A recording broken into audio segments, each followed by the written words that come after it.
All right. What's up, everybody? Back for week number 2, the second episode, I guess you could say, of The Good Life. Welcome, everybody. Welcome. We're live on Facebook. We're live on LinkedIn. We're live on YouTube. So welcome, everybody. Again, we are doing this for you to make sure that you understand the keys to living a good life. And so that's health, wealth, love, happiness, all of the things that are the components of our life. We want to make sure that you are getting everything you need to improve in those areas. So I got my buddies here with me, Kobi, Kevin, Stu. We're all back in the building, back in the mix. And tonight we're diving in on good health. So that means we got Kobi up for our second week to give us what it means to live the good life in the area of health. So before he jumps in, guys, if you are just joining us, please press the like button, press that thumbs up, subscribe to the channel, all of those things. We want you to continue to see this every week. So that's the only way you're going to see it. So do whatever you got to do. Thumbs up, share it with somebody, share the post, but make sure that you get people into this conversation because it's going to change somebody's life. So Kobi, jump in, man. What does it mean for good health? Let's do it. Yo, I am so excited. Hey, I appreciate y'all giving me the opportunity to take the reins first, and we will see if I'll be able to take the reins ever again. This might be it. This is your one. It might be it, baby. So we're gonna go out flames of glory.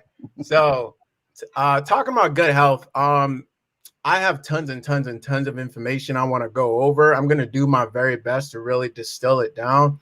But I want to start off, man, by asking each of you here today kind of what is good health, or what are we calling it? Health? Good health? Is that what we call it? Good health? Sure.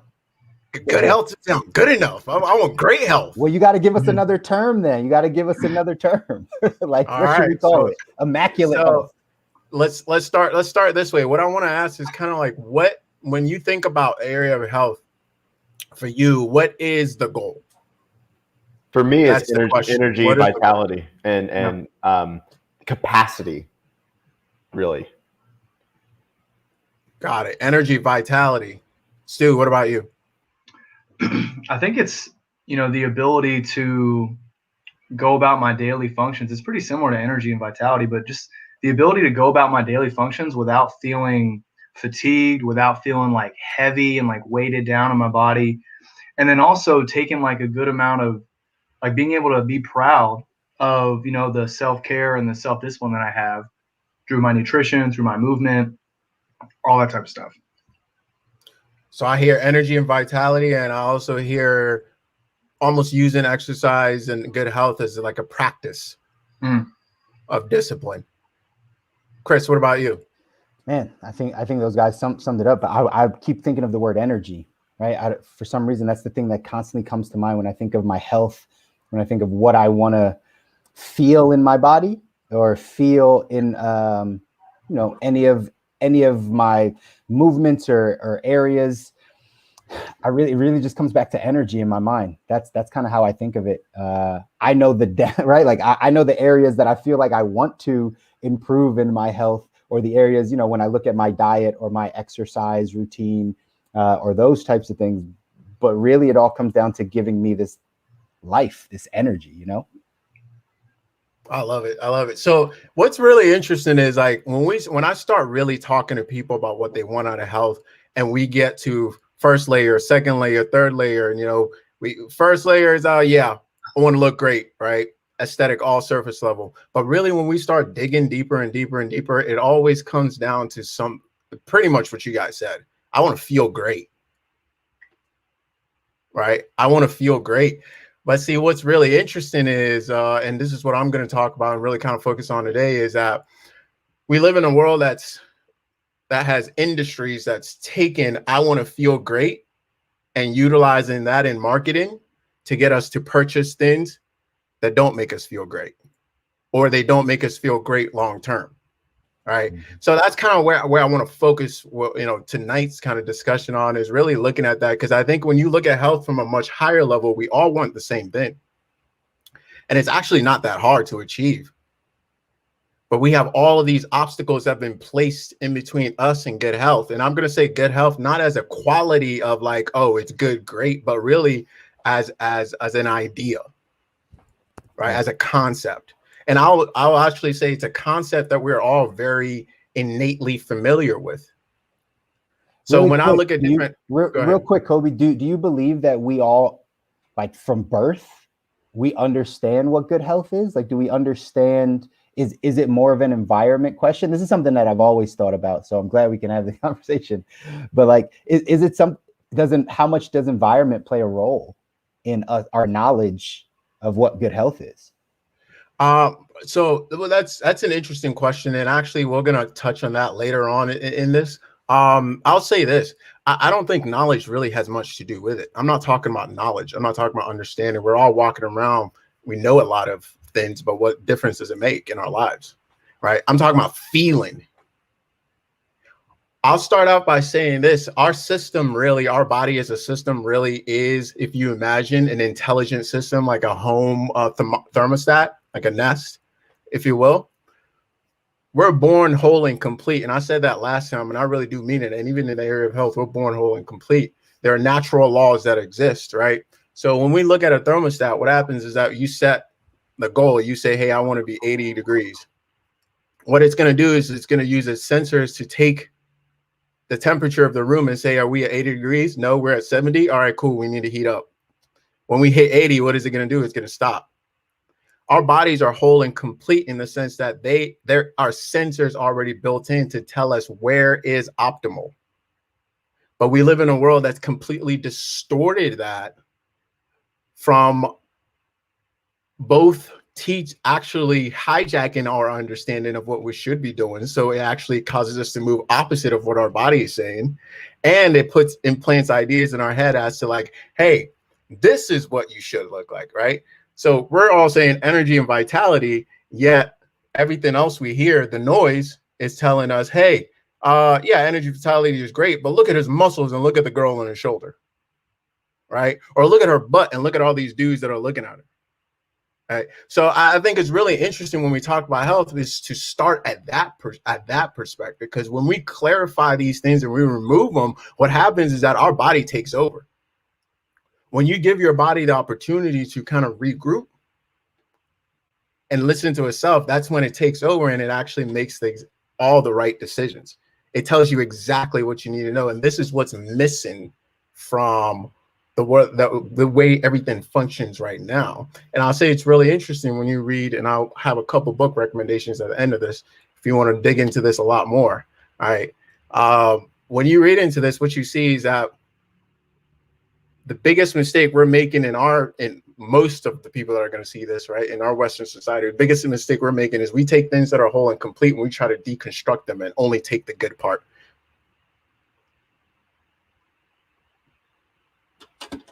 Hello? You're still I can't hear you. On your screen only. Yeah, you're still there. Oh, okay. Awesome. Yeah.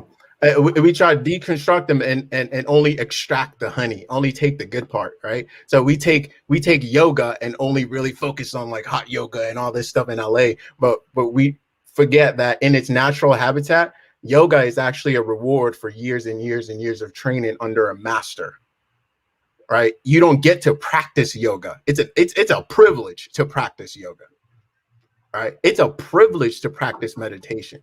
But we take it as if like, oh, I must meditate. So, oh, shoot, I got to fit it in. Right? And that is, if you understand that concept, everything else will make so much more sense, because then you can't be fooled. Right? They can't tell you what should be healthy for you. You now have a bullshit meter, right? And if make family and friends, you now have a BS detector that's telling you, oh, no, I don't need that energy drink to give me energy. I've got good old mangoes right here ready to go. Right? Hold up. No. Did that mango still have the skin on it, bro? Did you just listen? You forget I was born in Africa, man. I was born in Ghana. We gonna have it. You're not just gonna glance over that part, bro. You're not just gonna. I appreciate you. So that's all to open up to say you really got to look at it from the top down perspective. And when you look at it from the top down perspective, the details are actually not that difficult. Everything else is really a smokescreen, and it's all a smokescreen to get you to buy stuff. That's really what I want you to take away from this. It's all a smokescreen to get you to buy protein you don't need, to get you to buy spandex you don't need, to get you to buy shoes that actually destroy your feet. It's all a smokescreen for that. So starting from the top here real quick, I'll say, well, I want to ask you guys too, like right off of that definition, looking down from the top down, what do you hear? What is your experience with kind of what I'm saying, and what really sticks out to you guys? Any comments on that? I think let's start with Stu. Oh, all right, appreciate it. I think in a lot of conversations we have, Kobi, follow the money comes into play, and this is that exact same situation, right? And I think that what we're starting to get into is a phase where, like, you, me, the guys in this room, the folks that are watching this, care so much about the good life, and in this particular segment, like good health, that we're willing to really like break down the details and get past the part of like how society currently works. Like, we're willing to like forego what is the norm. We're willing to forego hopping on the Air Jordan train, or whatever fad it is, because it's cool to spend that money. And I think when it comes to health, I mean, you really summed it up perfectly. Like, really, there's a lot of extra things that we've implemented as a society that overcomplicate it. At the end of the day, we all know fruits and vegetables are like the quintessentials, but we have so many excuses that we come up with as to why we won't eat them. Oh, because McDonald's is right down the road, or like whatever the case may be. We continuously come up with excuses, and we knowingly sacrifice our health. And why is that? Is it to be cool? Is it to fit in? Is it to live like the quintessential life as defined by Instagram? I don't know. But I think that's kind of what we're scratching at here, is like, at the end of the day, I'm hearing you, man, loud and clear. Like, health is a very simple concept. Movement, healthy, solid nutrition. Like, we all kind of know what these things do. So why do we keep making excuses about it? I hear you 100%, Stu. That's why I asked the question, how much of this is environment, right? How much of this is environment? Because it's very simple. Just like you said, put less into your mouth, move your body more. Like, that general kind of perspective of what to do will help you out. But I'll give you guys just some background on like where I grew up, right? I grew up in inner city, West Philadelphia. It wasn't until I got to college and I happened to have a culinary degree, right? I went to school for culinary arts, and I took a nutrition class that I started to understand about nutrition. I was 18 years old. Prior to that, I was already active. I played sports. That's fine, right? Of course, you play sports, and so you just think like naturally you're active. But I had the worst eating habits. But I never really learned. I never really talked about, like, I remember I used to be on a swim team when I was from like 7 years old to like 10 years old. There was a McDonald's right next to the YMCA at my swim team. I would literally eat McDonald's before swim practice and sometimes after swim practice. And I felt nothing different, right? Because I was swimming and I was fine. And no one ever told me anything different. And like I said, it wasn't until I got to college where I started to really understand about the nutrition side, like, that old, what you're putting in. And that's when it started to all make sense. So I understand a lot of people might now, in our adult age, we might be able to say like, yeah, I understand why, right? Like how to, make my health better. But I really think it comes back to us growing up in our environment. I know we're talking about health tonight, but I'll talk about this with money. You get your money habits when you're a child. You start to learn more as you're an adult, but you really get it when you're young. It's what you see, it's what you're around. It's how you kind of process. So I really think environment has a lot to do with what we choose to go to when it comes to our diet. So Kevin, if you have anything to chime in, feel free. But before you go, Chris, we're going to hit a lot on that tonight. Yeah. I think you're right on the money. But I think even higher than that, what I want to get across is it's this separation from whole, right? So you cannot separate your environment from you and consider that health. If you take a fish out of water, right, it's all one. right? So absolutely. And we call all of that to an environment, but I don't want to necessarily say that, listen, placed, well, I will actually say this, placed in a certain environment, there is a particular range of health. There is a range. You're capped somehow. You're capped, right? If you live in the city, if you live in Minnesota, you're capped somehow. Not, are you going to live a great life? Yeah, you can live a fantastic life. But guess what? You take that same setup and you go down, and I don't want to jump the gun here because I want to kind of move in a sequential order to get to a particular point here at the end. Kevin, did you have anything that you wanted to chime in real quick before we keep going? I was just going to share my experience as a kid. Yeah, please. I grew up in Memphis, Tennessee, and grew up on like sweets, eating sweets, Cheetos, Cheez-Its, fake food, McDonald's, everything, and was super sick as a kid physically because of it. I had ADD, ADHD, all this stuff that now I know, like food coloring and tons of processed sugar and all that was adding to it, but and also creating it. But I also, as y'all were talking about like environment, and you're touching on marketing and how that's kind of seeping into things. I was also thinking, well, I don't think we're just following to be cool. I really do feel like we're born into it at this point and where we're at right now. Because if you think about it, even in terms of infants with not getting like natural milk from their mothers, they're getting like formula, which is not natural. And then it's like, to what extent does that change taste buds and what you're craving? Then when you eat McDonald's, it's not as much of a shock to your system. And think about Happy Meals. Like, we were conditioned through marketing to be customers for McDonald's, literally. Great marketing, but yeah, anyway. It really works. Yeah. It really works. And you guys are all hitting on pretty key things that I'm going to touch on a little bit more now, actually. So the way when I was really thinking about this, like, would I say I define good health? And to me, it really comes down to how you live, right? So it's a lifestyle. Now, of course, your lifestyle is, like I said, impacted by your environment, but it's also impacted by conscious decisions that you make. So there is a particular range, in my opinion. I'm a huge fan as a coach. When it comes down, I call myself a lifestyle designer, because that's literally what I have found is really what it comes down to. It's designing a lifestyle. Take all of these things, right, into consideration. And this is what really like sets what I do apart from like a trainer or like whatnot. I was a trainer for years. Great job. But I'm going to speak on that later as to why I stepped away to provide this, because it has to be a holistic approach, right? It absolutely has to be a holistic approach. My favorite thing to do is using simple, inexpensive lifestyle changes to avoid expensive, ineffective medications and surgeries later down the line, because that's your choice that you're making. Are you going to make the lifestyle decisions now, or are you going to go ahead and get medications and surgeries later? Because you're headed in one of those two directions, right?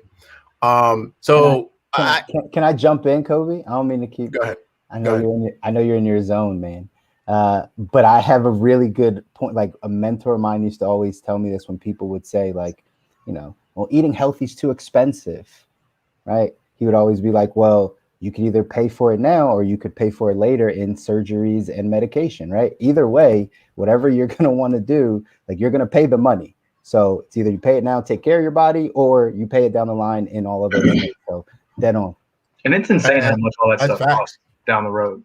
Yeah. That's absolutely facts. And the thing when you really look at it, though, is also just the idea that I've done the math, and that's just simply not true, right? Now, you can make the argument that but if you really look at your finances and you really look at how much money you spend when you eat the way that I would suggest people eat, you're actually saving money. And this is something we can talk about way later. Actually break it down as to how the numbers come down. That would be good, because I'm pretty sure that's a big misconception out there, because it's something that a lot of people say when they are trying to get back into, they're always just like, well, it's more expensive for that stuff or more expensive for this, so I settle for that fixed income type, right? Like things like that. So, you know, it would be worth breaking down. I think that'd be interesting for people to get value from. We should absolutely do that. And if you have like a budget that you want to submit for that, I would love that. Submit a budget and let's look at, okay, what if you switch? What would it look like? Because I have found that it's absolutely not true most of the time. Like even just decisions as to like, what else are you spending money on? And where else? So it becomes a question also of priorities as well. But what I wanted to ask you guys, if we look at extra ordinary examples of health that I've read about or wanted to bring up, see if you guys have heard of any of them and what your thoughts were. We have first foremost Born to Run, the Tara Amaras, the running people. Have you guys heard them? Just yes, no? Yes, Kevin, you heard? Okay, cool. Then you have The Choice is Clear, which is a book with that studies the people in the Himalayas that was looking at these are essentially big old blue zones. Okay, so blue zone. So you know the blue zone is areas where communities are demonstrating extraordinary levels of health, right? So they live really long, et cetera, et cetera. So these are known as blue zones. And I think I actually have The Choice is Clear. It's one of the books I would recommend you guys check out. So this one's super short little book. Who's it by? Right? This is Alan Bannock. So, and we can, Chris, I can give you something to post later on about, I have like 10 books to check out if you want to really dive into this stuff.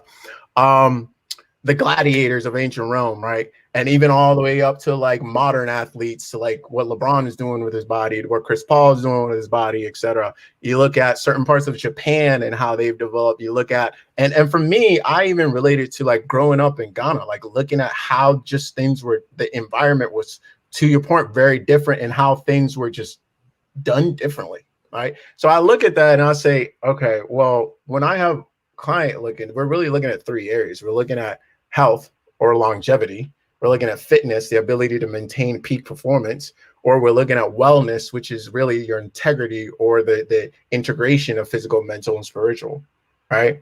So, but when you really break these things down in terms of all of them, really it comes down to two things. It comes down to your diet and your exercise. But I want to use different terms because I think those terms are limited. What it really actually comes to is, what do you consume?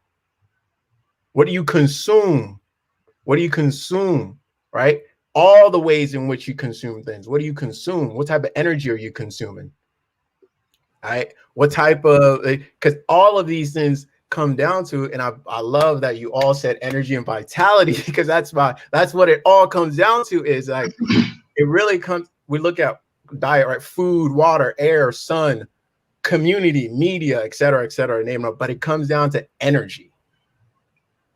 And it does one or two things. It either gives you energy or subtracts energy. It's super simple. That's what all foods do. They give you energy or they take away energy, right? And then when you come down to exercise, and really it also, and if you look at biblical times, ancient times, et cetera, it comes down to work and fun. But what it really comes down to is actually breath. And breath comes down to two things. It comes down to expansion and contraction. And that's what all movement comes down to, expanding and contraction. That's how your muscle moves, right? It expands and contracts. It expands and contracts. These are layers, muscle layers on top of each other, right? They expand and contract. That's how they get bigger and smaller. That's how they do work. That's how you have fun. And so what we've done is we've separated all of these things as if like they're little individual pills we can just pop. Oh, my sun is low. Pop your sun. All right. Oh, my air is low. Pop your air. All right. But that's not true. We've separated work and fun. Work used to be all in one. It was all in one in that it was both productive, and it was fun, and it was meditative, and it was restorative, and it gave you everything that you needed to do. But over time, we've specialized because we're better, right? Because we're all better, we specialized, and we actually separated those things. So now you need to go get your exercise somewhere else. You need to go get your work somewhere else. You need to go get this somewhere else, right? You see what I'm saying? So when you say that's what we've come down to. But again, it's super, super, super simple. And before I give y'all, like, I actually want to give y'all, like, I'm not speaking on these in terms of religious terms, but using religious text as evidence to really back a lot of this stuff up. And you know what? You can hit me with all your religious nonsense. I don't really care. But it's, if you really look at it, it shows up in all. I'm going to use the Bible just because I can quote them pretty quickly, but it's really all texts have this, right? So I'll say this: if you look at the whole story of Adam and Eve, what did he say? So Genesis 1:29 says, then God said, "Behold, I have given you every plant yielding seed that that is on the surface of the earth, and every tree that has fruit yielding seed, that you shall be food for you." I go, you can find this everywhere, guys.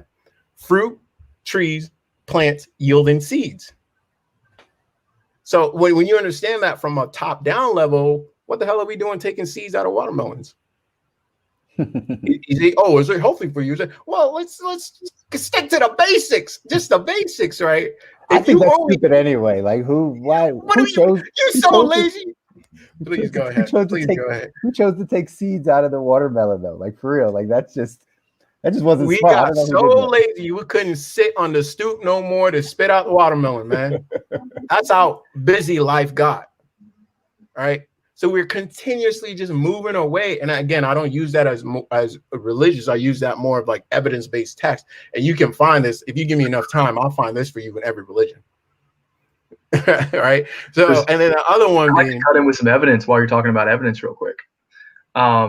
So you're talking about evidence-based text. So, from human translation, like things that very much get overlooked when you're talking about, the Bible, for example. What I think gets overlooked is I've always been a huge science guy, right? And evolution is a big part of my belief system. And, you look around at animals out in the wild, specifically the closest ones to us being chimpanzees, gorillas, etc. And what are they eating? They're eating fruit, period. Like, at the end of the day, like, why? We just made this so complicated for what reason? And they're, go ahead, my phone. No, it's cool. It's cool. I mean, like, at the end of the day, like we literally have so much evidence around us. Like, we're like, even if you're not gonna get totally on the fruit and veggie train, let's talk about clean, unprocessed food. You look at the animal kingdom and on our planet, they don't make and genetically modify the food they eat. They simply eat something smaller than them. If you're a fish, or if you're on land, their seeds. Yeah, I mean, yeah. At the end of the day, like it's very unprocessed, and I think unprocessed is like, if you're really looking to like clean up your diet, that should be like step number one. It's just unprocessed food. So that's just funny. You should mention. Funny you should mention that, Coach Stu. But Kevin, did you have something to say real quick? Yeah. Real quick. I was actually talking with my girlfriend about it today. Of every major religious text says not to eat pork, and I like. That's such a big part of, I think, most culture, especially Western culture, is bacon and things like that. And even knowing what it does to your chakral system is kind of insane. But that's a whole nother conversation. I just wanted to bring that up because you brought up the religious text thing. And it's all related. It's absolutely all related, because the what are we talking about here? We're talking about energy. You just brought up your chakra system. And again, you can look at all on earth, right? You can go to India, you can go to China, you can go to Africa, you can go here. We may not call it chakras, but we calling it something, right? Yep. We're calling it something. So that's what it boils down to. If you really look at what I do, it boils down to two things, right? Lifestyle design, two things. What do you consume? And what do you do with your time? What do you actually do, right? So if what you do is that for my living, for what I do for a living, not me, but if you're saying what I do for a living, I need to sit in front of my computer for 18 hours at a time. Well, guess what? Your health is going to be limited. Sorry, buddy.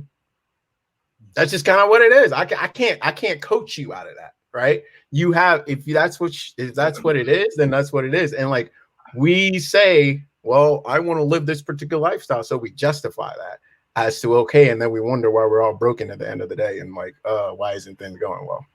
And this is all related to, it was related to wealth, it's related to happiness, it's related to relationship, it's all absolutely related. We try to outwork to gain this, and let me finish what I was saying real quick. So I give into that Eve, food from it, which is crazy. So that's the consumption piece. And then the breath piece coming down to movement. Genesis 2:7, then the Lord formed man from dust and from the ground and breathed the breath of life into his nostrils, and man became a living being. Yo, again, drop the religion. I'm not even drop it all. I'll show you whatever you prefer, whatever religious text you prefer. I'll show you the same thing in there. It all comes down to breath. Movement does not come down to bench presses and squats. It comes down to breath. How do you have these super skinny dudes that never do lift a weight in their life, but live long, happy, fulfilling, fabulous lives? You know, so when we look at it top down, then it's a question of like, okay, well, what's your priority? What is actually important to you? Not what you say is important to you, but what is actually important to you? Because the rest of it is very, very simple. I wanted to ask you guys to chime in on that, and kind of, I had 3 questions I wanted you guys to answer specifically. Then I want to drop off just tips that I have, very simple, like 5 steps that I have that I would say everybody needs to consider, and just drop and leave that there. So, but 3 questions for you guys to consider, or I want you guys to answer is, what's been your relationship with health? How, like Chris, you kind of already spoke to that, but like, how did you learn? I learned the hard way. Let's answer that one first. Yeah, go ahead. I learned the hard way, man. I was all in on the fitness train. I was on stage in physique shows and group fitness instructor, personal trainer, online trainer, the whole thing. It was all about what I looked like. I completely neglected my organs, and it was literally just all for what I looked like and performance of how much I could lift or how much I could, do the stair climber for X amount of time and all that stuff. It was performance based. It wasn't necessarily like health. I had tons of injuries and pains in my body that I'm still kind of like healing from years later, from lifting and leg pressing literally over 1,000 pounds for like 10 reps and just like fucking stupid. Like why, but I fucked up my hips and a bunch of other stuff. And so it caused me to slow down. Also, having so much pre-workout and powdered, supplements and all the things, it fucked up my gut. And so I realized on the back end from going so far into it, of like, whoa, this isn't healthy. Like my energy is all over the place. My adrenal system was shot. I was just in a lot of pain. I'm like, what the fuck am I doing this for? Thankfully, I was nomadic. I left the gym life and went nomadic and traveled the world. And we're talking about environment. Like I got out of the gym.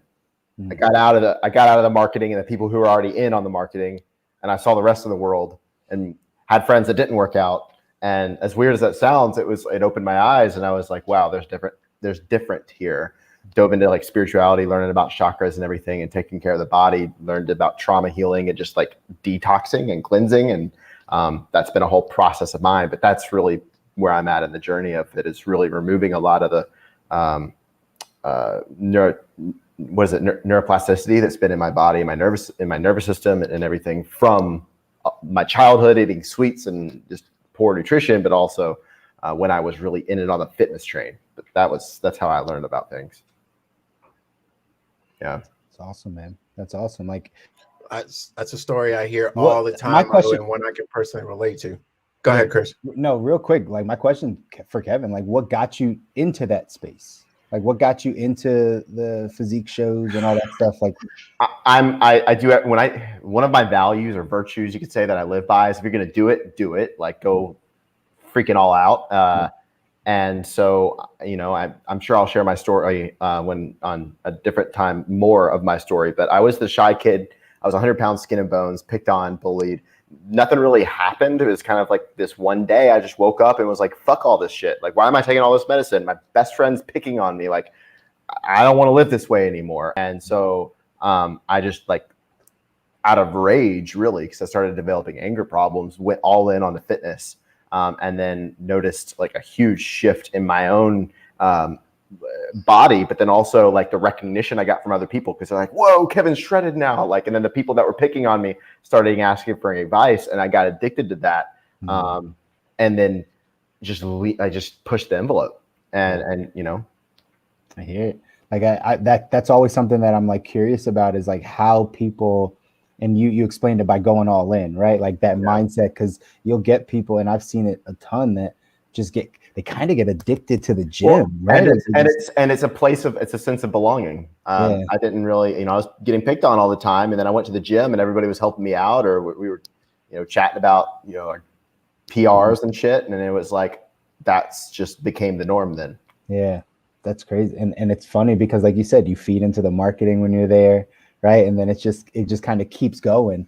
But that's always interesting, right? Like I said, my kind of story with my health is I never paid attention to the eating. I only paid attention to the exercise, and I played a ton of sports. I was always overweight as a child, though. That's when I think about it, right? I was always overweight. I was always, the chubby kid or the pudgy kid type of thing. But I never saw an issue with my eating because everyone around me ate the same way. Like even friends, even my like skinnier friends or whatever, like they all still ate the same way. We all still kind of just lived. I ate the same way in the house. It was all the same as far as the eating part, what I was consuming, Kobi, right? Like what I was consuming was all the same stuff. Then I always just felt like I had a leg up because I was so active. I played every sport, right? Every sport known to man. I did crew for some time. I played water polo, right? I did every basketball, the whole nine. So I always had this like, well, I'm active, right? And so I can go. And like I said, it wasn't until I really got to college, I happened to be in my major, which it was culinary arts, and you have to take some nutrition classes, and you have to sit down and you have to see what cholesterol is and HDLs and LDLs. And I'm like, what is all this stuff? But that's how it started I started to pay attention to at least the food that I'm consuming and what that food does. And that's when it really it got on my radar. I don't think I've ever been very good at my diet, to be honest, right? I don't think I've ever been strict on it. I've never really I kind of eat the way I eat. And it wasn't until maybe about 4 years ago, and I don't know if there was a catalyst, but I was just like, man, I really have to change this part of it.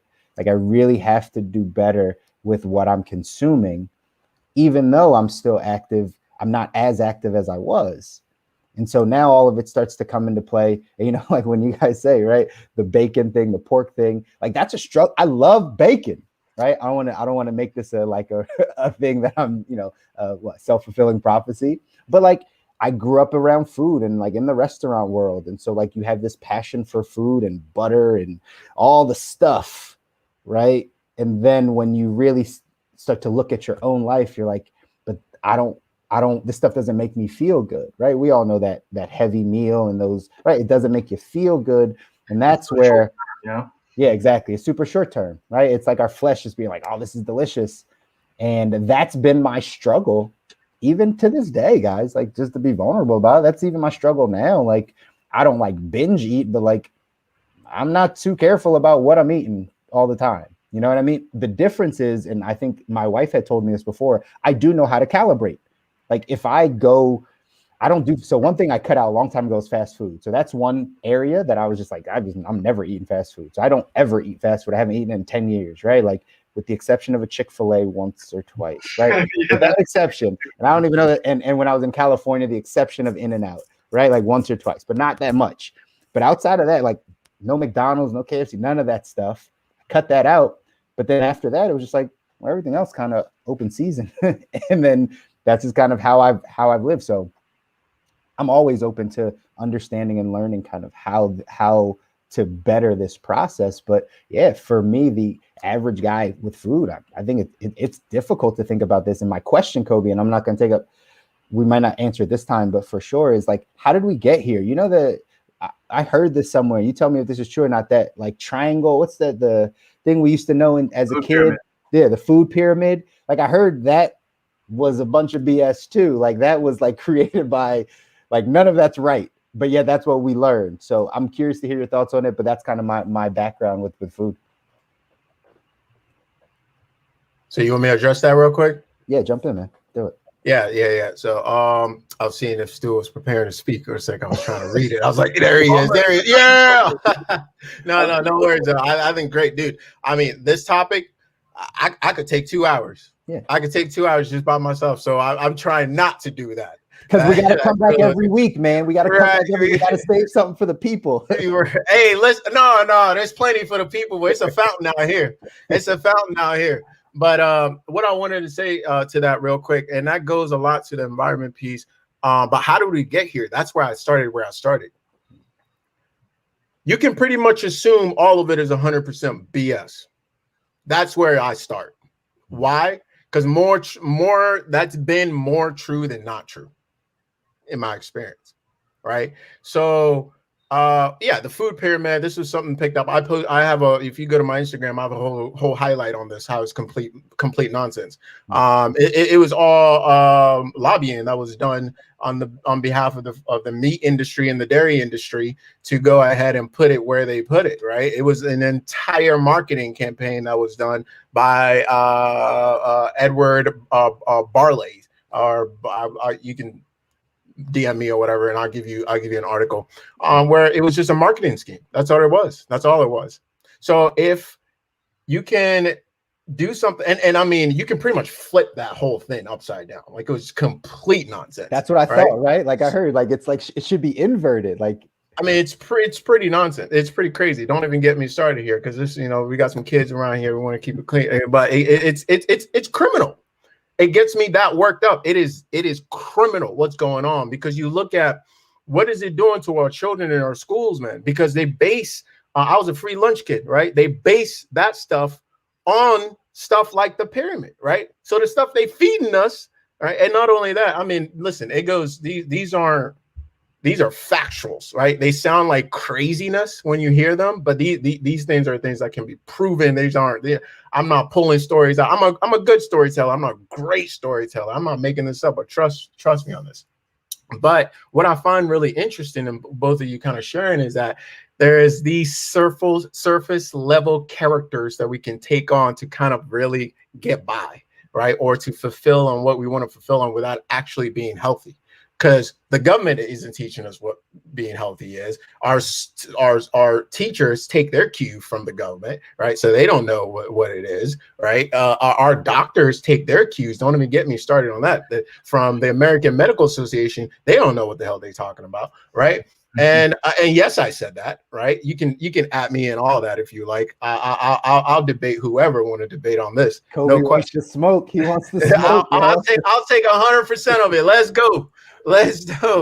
Because and you can go ahead and look up Flexner Report of 1910. You just start your research right there, so that we can start the conversation. Otherwise, we're not coming at the same level of information, right? So it's not really a debate. It's more like, just so. But this is, guys, I put this stuff out there because it makes it upsets me that somebody would sit and in interest of money will purposely deceive my mother, my grandmother, my son, my own son, my child. I don't have no children, by the way.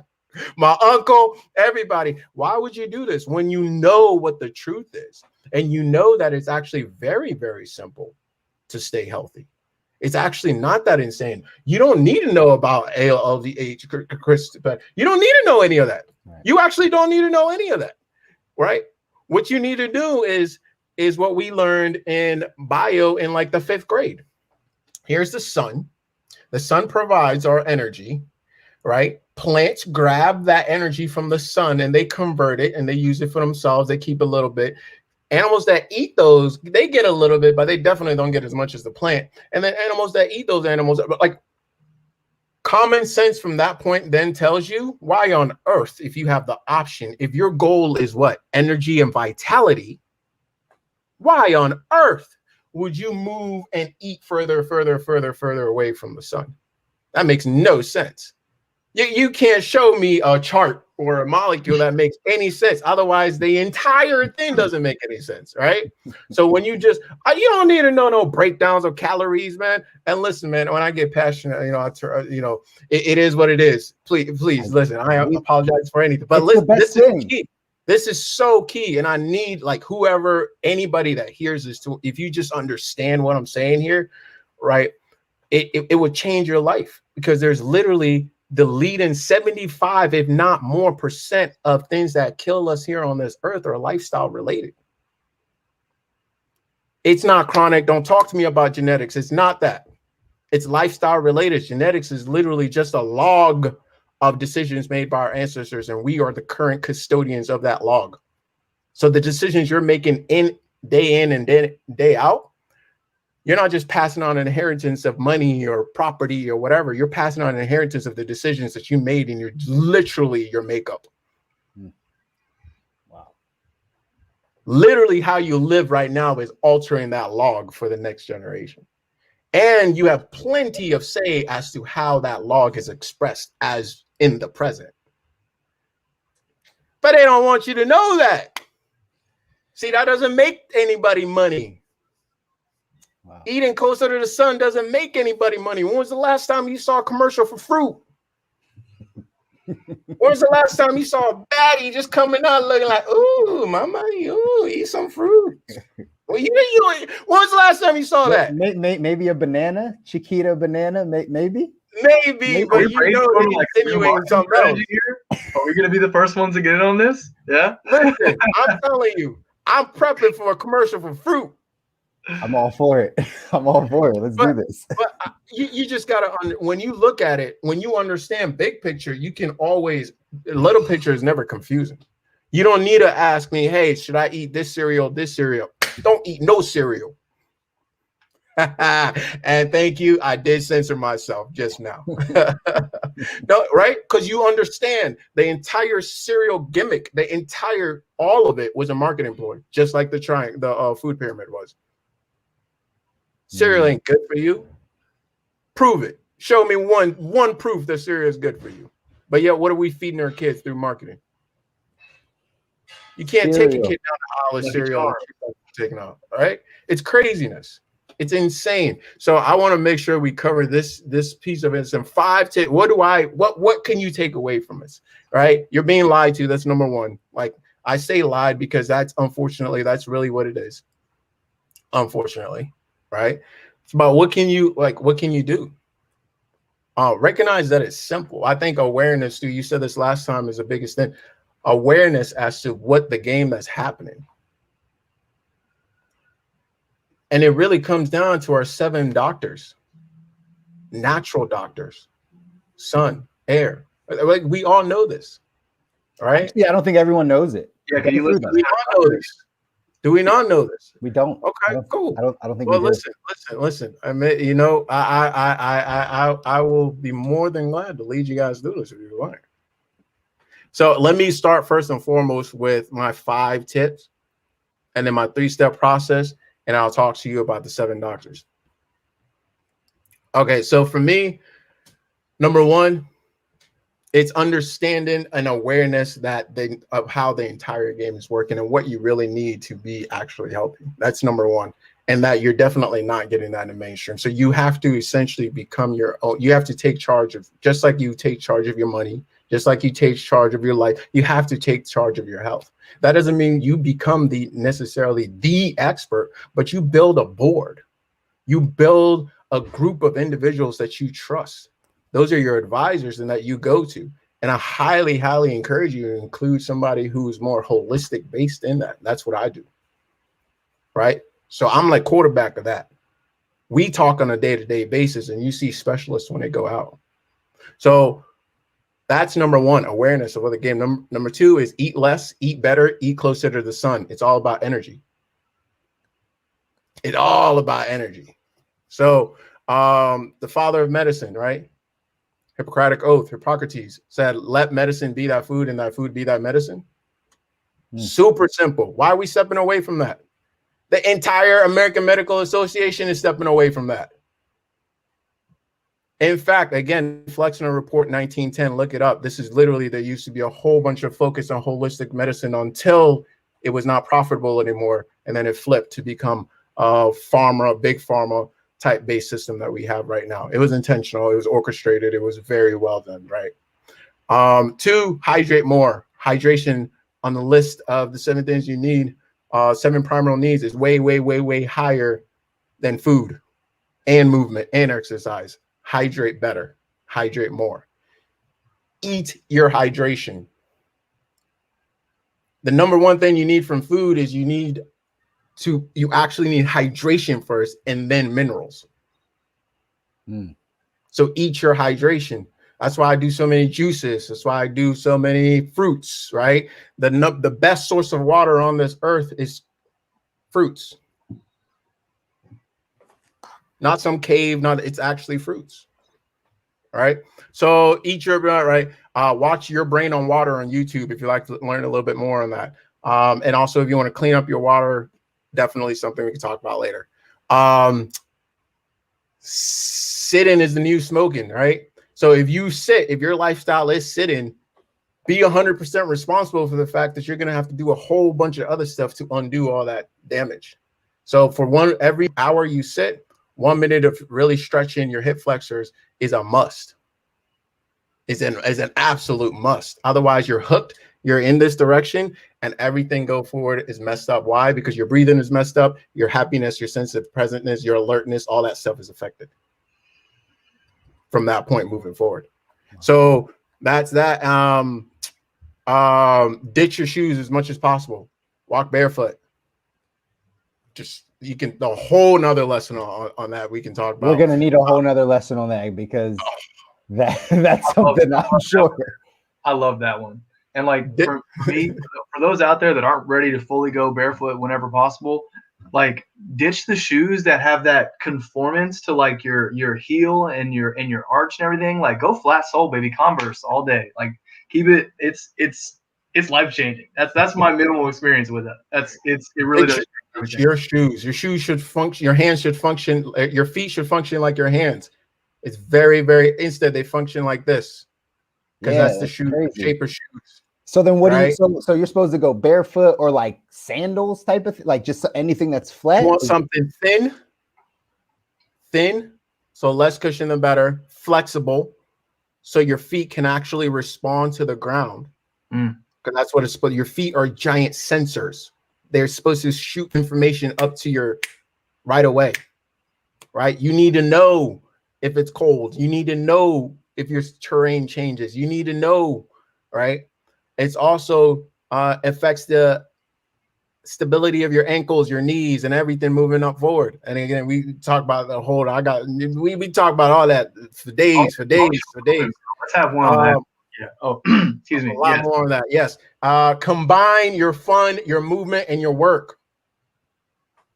Listen, I left corporate partly because I recognized, I can make $2, $3, $4, $5 million, and it doesn't matter. This environment sucks. This environment is terrible. It's draining me. I don't care. Give me 10 million. It doesn't even matter. I will project to my manager, their manager's manager. One of my managers hit me up today. Actually, he's like, man, I'm so proud of you. Like you took the path that nobody would. He was my manager's manager, right? Wants to live a different lifestyle. Why are we slaving away from money, for? Make the money work for you. You don't work for the money. We'll talk about that later. Chris, you got that. We will talk about that later for sure. Next thing, solid food vacation juice feast is step number 1, hands down, no questions asked. Solid talk to me about that. Food vacation. Solid food vacation juice feast. That's something we'll talk about as well. And hopefully you guys will all hop on at some point because it is life-changing, literally. So the 3-step process I always take people through is very simple. It's 3 for a reason. You find it Fibonacci numbers, everything really kind of breaks down to 3.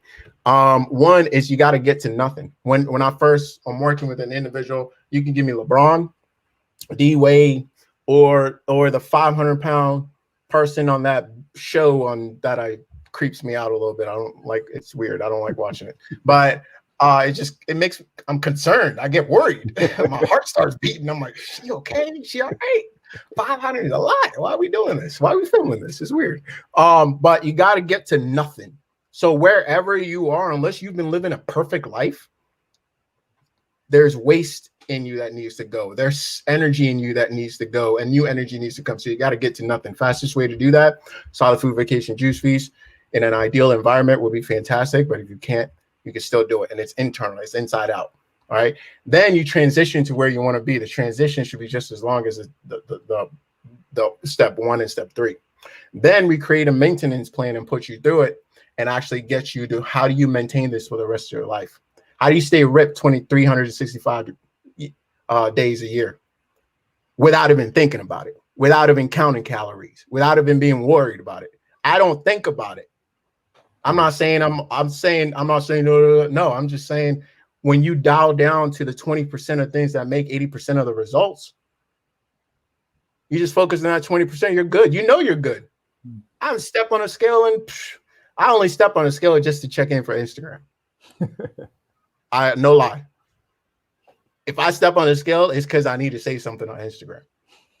I don't need to check on a scale. I look, I know exactly where my habits have been. I know exactly where everything, and that's where I want to take every single person that comes to me is like, how do you, and I think every single coach wants it, right? How do you leave me and never need anybody else? Because the principles are so simple that you can maintain them forever, right?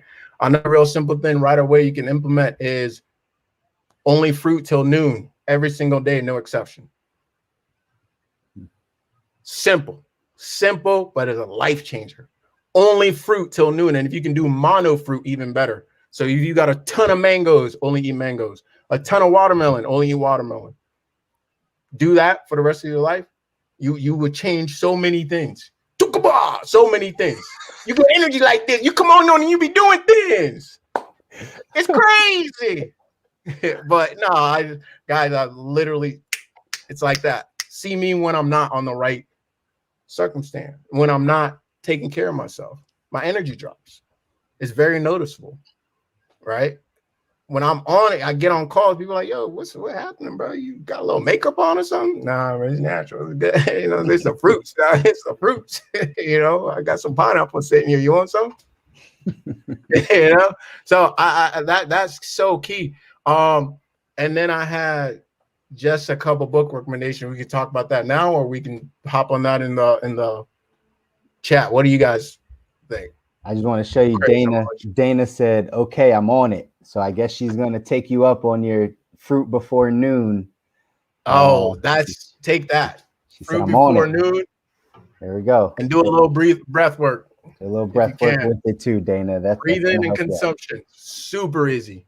There we go. Appreciate you taking that on. Yes. Guys, I'll just drop these real quick. If you want to dive in a lot deeper, I think these are great resources. You can obviously rewatch this. The choice is clear. Again, I'm not going to give you the authors just in the interest of time. The Muculus Healing System, China Steady, The Grape Cure, Rational Fasting, The Miracle Detox Source Book, The Tao of Health, Sex, and Longevity.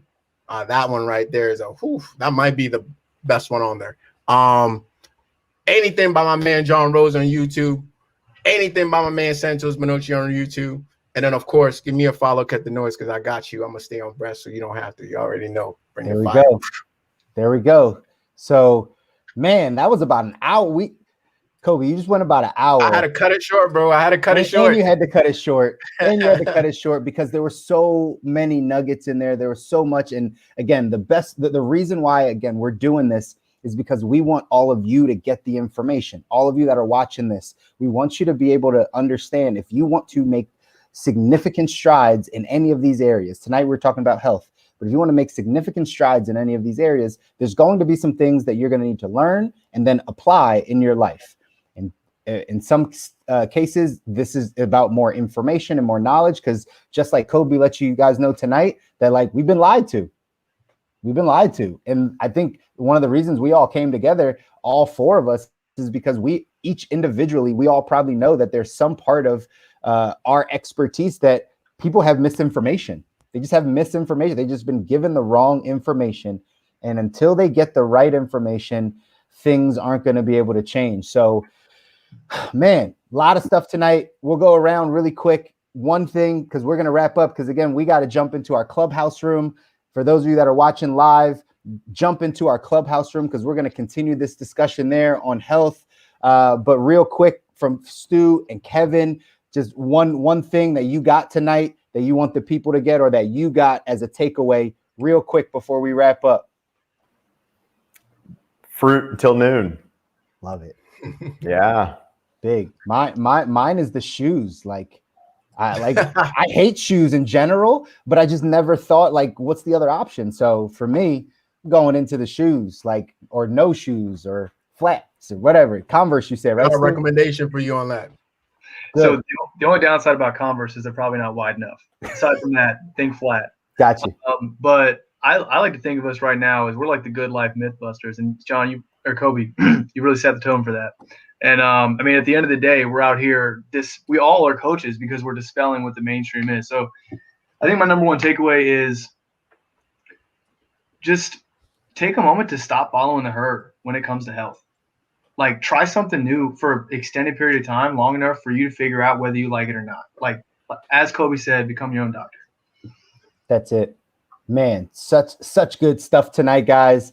Again, we want to make sure you have all this information. So follow us at the Good Life 4 Facebook page. That's the actual name of it, the Good Life 4, that Facebook page. Go there, follow the page because we're going live there every Thursday night, 8 p.m. Eastern, 5 p.m. Pacific. It's also, as you see on my personal LinkedIn, and then the United Agency, which is our agency. It's my agency's YouTube page. So subscribe, but we want you to get this information because this is the stuff that will change your life. Health, wealth, love, happiness. Those are the components of the good life. And just like Stu said, we're going to be the Mythbusters for you. We're going to give you all the stuff that you need to break those myths down and live your best life. So until next week, guys, we're going to sign off. Keep living a good life. There we go. Take care.